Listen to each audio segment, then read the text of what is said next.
This is the Lone Crater YouTube. We hope this video helps. In this video, I will explain how to use your Kyowa low-sugar rice cooker.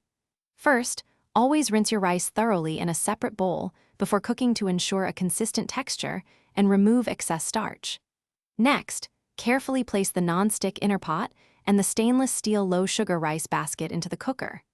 Then, add your rinsed rice and the appropriate amount of water, typically using the provided measuring cup for precise ratios. Once your rice and water are in place, select the low-sugar cooking mode using the intuitive touch control panel. This innovative cooker works by effectively separating excess starch from the rice, which significantly reduces the carbohydrate content by up to 30%.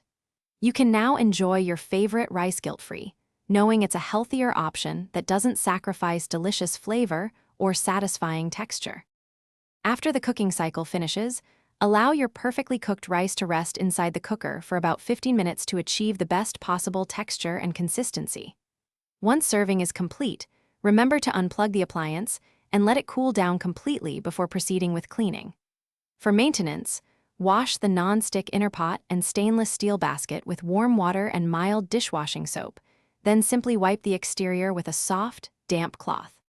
For optimal results and to maximize your cooker's efficiency, always use the measuring cup provided with your Kyowa rice cooker.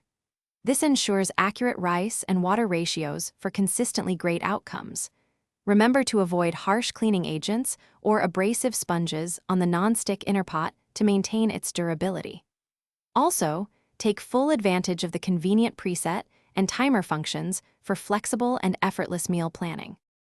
Thanks for watching. Consider subscribing if we helped you.